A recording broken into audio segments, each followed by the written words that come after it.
नमस्कार, मैं हूं अर्जिता मिश्रा और स्वागत है आपका इंडिया पब्लिक खबर के स्पेशल बुलेटिन में, जिसमें हम आपका तारुफ कराते हैं देश और दुनिया की तमाम बड़ी खबरों से विस्तार से। तो चलिए बिना किसी देरी के शुरू करते हैं खबरों का सिलसिला। आज प्रधानमंत्री नरेंद्र मोदी ने राजस्थान की जनता को बड़ी सौगात दी। पीएम ने अजमेर से दिल्ली के लिए चलने वाली 15वीं वंदे भारत एक्सप्रेस ट्रेन को वीडियो कॉन्फ्रेंसिंग के जरिए हरी झंडी दिखाई।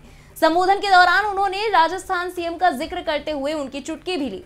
दरअसल पीएम मोदी ने अशोक गहलोत का जिक्र करते हुए कहा कि इन दिनों वो राजनीतिक आपाधापी और संकट से गुजर रहे हैं, इसके बावजूद वो कार्यक्रम में मौजूद रहे, ये बड़ी बात है। पीएम मोदी ने संबोधन में कहा कि रेल मंत्री अश्विनी वैष्णव भी राजस्थान से हैं और रेलवे बोर्ड के चेयरमैन अनिल कुमार लाहौटी भी आपके ही राज्य से हैं, इसलिए आपके तो दोनों हाथों में लड्डू है। इसके अलावा प्रधानमंत्री नरेंद्र मोदी ने अशोक गहलोत को कार्यक्रम में शामिल होने के लिए धन्यवाद दिया। गहलोत जी का विशेष रूप से मैं आभार व्यक्त करता हूं कि इन दिनों वो राजनीतिक आपाधापी में उनका अनेक संकटों से वो गुजर रहे हैं, उसके बावजूद भी विकास के काम के लिए समय निकाल करके आए, रेलवे कार्यक्रम में हिस्सा लिया। ये मैं उनका स्वागत भी करता हूं, अभिनंदन भी करता हूं। और मैं गहलोत जी को कहना चाहता हूं, गहलोत जी आपके तो दो हाथ में लड्डू है। आपके रेल मंत्री राजस्थान के हैं और रेलवे बोर्ड के चेयरमैन भी राजस्थान के हैं। जो काम आजादी के तुरंत बाद होना चाहिए था, अब तक नहीं हो पाया, लेकिन आपका मुझ पर इतना भरोसा है कि आज वो काम भी आपने मेरे सामने रखे हैं। आपका ये विश्वास, यही मेरी मित्रता की अच्छी ताकत है। और एक मित्र के नाते आप जो भरोसा रखते हैं, इसके लिए मैं आपका बहुत आभार व्यक्त करता हूं। पीएम नरेंद्र मोदी ने मध्य प्रदेश में नवनियुक्त शिक्षकों के लिए प्रशिक्षण कार्यक्रम में वीडियो जारी कर संदेश दिया। उन्होंने इस दौरान राज्य सरकार और शिक्षकों की काफी तारीफ की। उन्होंने कहा कि मध्य प्रदेश सरकार ने इस साल 1 लाख से ज्यादा सरकारी पदों पर भर्ती का लक्ष्य रखा है। इस साल के अंत तक 60,000 से ज्यादा शिक्षकों की नियुक्ति का भी लक्ष्य है। शिक्षा की गुणवत्ता में राज्य ने बड़ी छलांग लगाई है। इस रैंकिंग में मध्य प्रदेश का स्थान 17वें नंबर से 5वें नंबर पर पहुंच गया है, यानी 12 नंबर की छलांग, वो भी बिना हो हल्ला किए। पीएम मोदी ने इस वीडियो में कहा कि बिना शोर मचाए, चुपचाप, बिना किसी विज्ञापन पर खर्चा किए इस तरह का काम किया गया। ये समर्पण ही है। समर्पण के बिना इस तरह का काम करना संभव नहीं है। उन्होंने कहा कि इसके लिए शिक्षा के प्रति भक्तिभाव चाहिए। मैं मध्य प्रदेश के छात्रों, शिक्षकों और राज्य सरकार को इसके लिए बहुत बधाई देता हूं। एमपी सरकार ने इस वर्ष 1 लाख से अधिक सरकारी पदों पर भर्ती का लक्ष्य रखा है। इस साल के अंत तक 60,000 से ज्यादा शिक्षकों की नियुक्ति का भी लक्ष्य है। इन्हीं प्रयासों का परिणाम है कि नेशनल अचीवमेंट सर्वे में एमपी ने शिक्षा की गुणवत्ता में बड़ी छलांग लगाई है। इस रैंकिंग में एमपी का स्थान 17वें नंबर से 5वें नंबर पर पहुंच गया है। इस तरह का कार्य करने के लिए समर्पण चाहिए। देश के रक्षा मंत्री राजनाथ सिंह ने आज नई दिल्ली में रक्षा, वित्त और अर्थशास्त्र पर 3 दिवसीय अंतर्राष्ट्रीय सम्मेलन का उद्घाटन किया।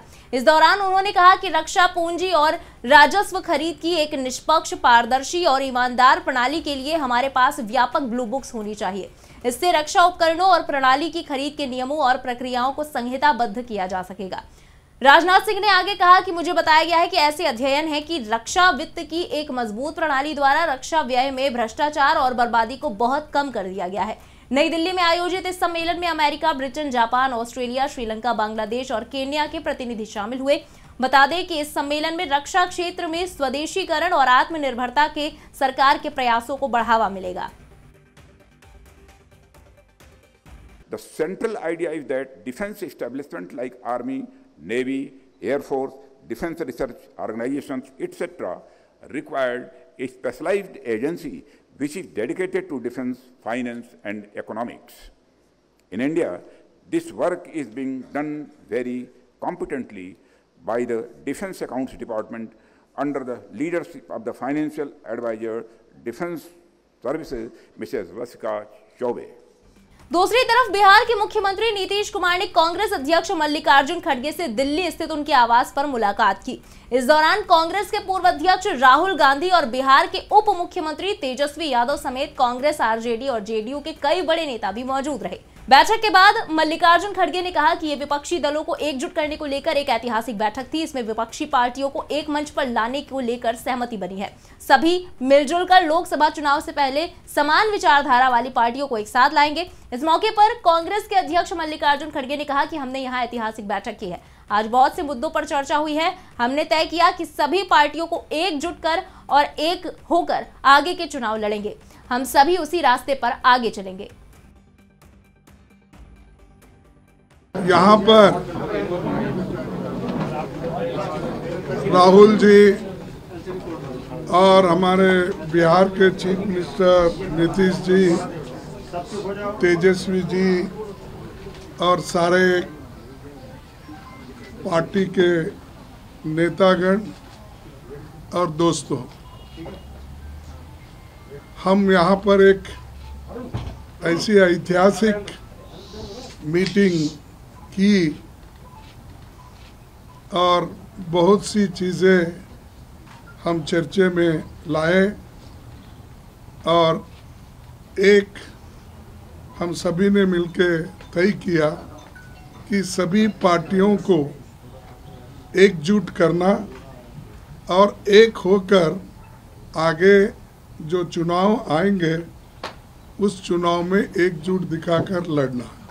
तो ये हमारा निर्णय हुआ है और हम सभी मिलके उसी रास्ते पे काम करेंगे। और नीतीश जी, राहुल साहब, तेजस्वी जी और लल्लन सिंह जी, सभी हमारे जो नेतागण यहाँ बैठे हैं, उसी लाइन पे हम काम करेंगे और हम पूरा इसमें यश साधने की पूरी कोशिश कर रहे हैं।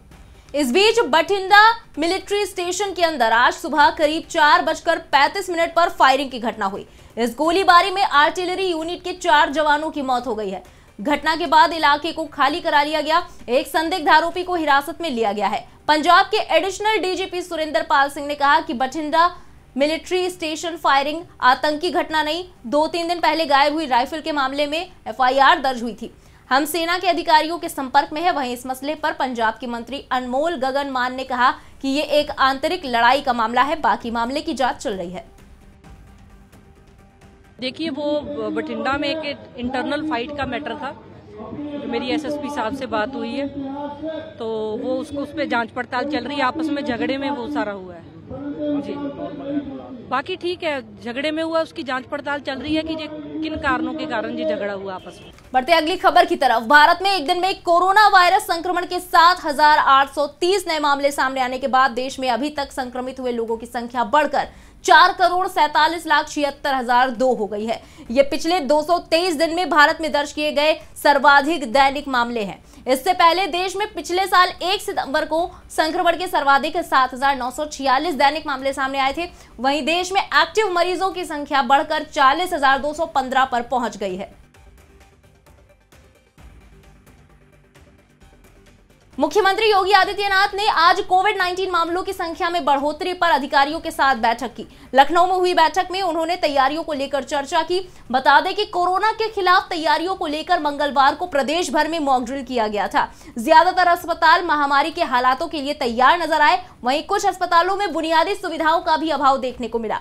प्रदेश में कोरोना से संक्रमित 402 नए मरीज मिले हैं, जबकि ज्यादा 83 नए रोगी लखनऊ में मिले हैं। वहीं गौतम बुद्ध नगर में 70, गाजियाबाद में 62, आगरा में 18, गोरखपुर में 16, मुरादाबाद में 14, प्रयागराज में 13, झांसी में 10, मेरठ में 9 और गोंडा और वाराणसी में 8-8 नए मरीज मिले हैं। वहीं बीते 24 घंटों में 185 मरीज ठीक हुए हैं। भारत में अब जल्द ही चीन और जर्मनी की तरह हाइड्रोजन ट्रेनें चलने वाली हैं। रेल मंत्री अश्विनी वैष्णव ने कहा कि साल के अंत तक देश में हाइड्रोजन ट्रेन की शुरुआत हो जाएगी। रेलवे दिसंबर तक अपने नैरो गेज धरोहर मार्गों पर हाइड्रोजन से चलने वाली ट्रेनों को शुरू करेगा। ये पूरी तरह से प्रदूषण मुक्त होंगी। उन्होंने कहा कि दुनिया में 3-4 देश ही हैं जिनके पास हाइड्रोजन ट्रेन है। कल यूके ने भी ट्रायल किया है। दिसंबर तक हिंदुस्तान की हाइड्रोजन ट्रेन तैयार हो जाएगी। देखिए बहुत सारे नए नए फॉर्मेट आ रहे हैं। क्या फॉर्मेट आ रहे हैं? एक आ रहा है वंदे मेट्रो फॉर्मेट, ये वंदे भारत फॉर्मेट है। एक इसके बाद में स्लीपर फॉर्मेट आएगा। बहुत ही सोच समझ के इस चीज़ को आगे बढ़ा रहे हैं कि सस्टेनेबल होनी चाहिए, प्रॉपर जितना लोगों के हिसाब से जो ज़रूरतें हैं उन ज़रूरतों के हिसाब से इसको प्रॉपरली मेंटेन किया जा रहा है। तो वंदे मेट्रो एक ऐसी गाड़ी निकलेगी बहुत जल्दी, उसका दिसंबर के आसपास रेडी हो जाएगी, उसकी डिज़ाइन कंप्लीट होने को आई है, जो कि दो आसपास के शहर यानी जैसे 100 किलोमीटर के आसपास के शहर उनके बीच बिल्कुल शटल की तरह चले, लेकिन वर्ल्ड क्लास हो, अच्छी से अच्छी फैसिलिटीज़ हो। तो ये सब चीज़ें अलग अलग नए फॉर्मेट आ रहे हैं। नए नए तरीके से रेलवे को हाइड्रोजन ट्रेन आने वाली है। हाइड्रोजन ट्रेन करीब करीब बन चुकी है और दुनिया में कुल मिला के 3-4 देश ही हैं, शायद मेरी जानकारी में तो 2 ही थे। कल पता चला कि यूके ने भी अभी एक ट्रायल हाइड्रोजन ट्रेन बनाई है। तो कल यूके के सारे एमपीज आए थे तो वो लोग बता रहे थे। तो अभी दिसंबर तक अपनी हाइड्रोजन ट्रेन भी बन जाएगी। वो लोग इतने आश्चर्यचकित थे कि देखो हिंदुस्तान कितनी तेजी से टेक्नोलॉजी का एक्सपोर्टर बन। आम आदमी पार्टी के कार्यकर्ताओं ने राजधानी दिल्ली में पूर्व डिप्टी सीएम मनीष सिसोदिया के समर्थन में विरोध मार्च निकाला और उनके समर्थन में जमकर नारेबाजी की। इस दौरान गुस्साए कार्यकर्ता हाथों में तख्तियां लहराते नजर आए। वहीं स्थिति को देखते हुए पुलिस बल को तैनात किया गया था। गौरतलब है कि दिल्ली शराब घोटाले के मामले में वो काफी समय से जेल में बंद है। दूसरी तरफ दिल्ली के इंडियन स्कूल के परिसर में बम होने की धमकी मिली। एक ईमेल के जरिए यह धमकी दी गई थी। ईमेल मिलने के बाद से हड़कंप मच गया। स्कूल एडमिनिस्ट्रेशन से ब्रिजेश नामक व्यक्ति ने इस बात की जानकारी पुलिस को दी। फिलहाल बम स्क्वाड की मदद से चेकिंग जारी है। स्कूल में सर्च ऑपरेशन चलाया जा रहा है। हालांकि अभी तक कुछ भी संदिग्ध नहीं मिला है। वहीं बम होने की धमकी मिलने के बाद से ही अभिभावकों में दहशत फैल गई। स्कूल की तरफ से उन्हें मैसेज भेजा गया कि कुछ अप्रत्याशित सुरक्षा कारणों से स्कूल जल्दी बंद करना पड़ रहा है। पूरी जांच के बाद स्कूल गुरुवार को फिर से शुरू किया जाएगा। पुलिस ने कहा कि सभी को परिसर से बाहर निकाल लिया गया है। इसी के साथ इस स्पेशल बुलेटिन में बस इतना ही, लेकिन देश और दुनिया की खबरें अभी बाकी हैं, इसलिए सब्सक्राइब करना ना भूलें इंडिया पब्लिक खबर के YouTube चैनल को और बेल आइकन दबाएं ताकि चैनल से जुड़ी सारी लेटेस्ट अपडेट्स आप तक वक्त से पहुंच पाएं।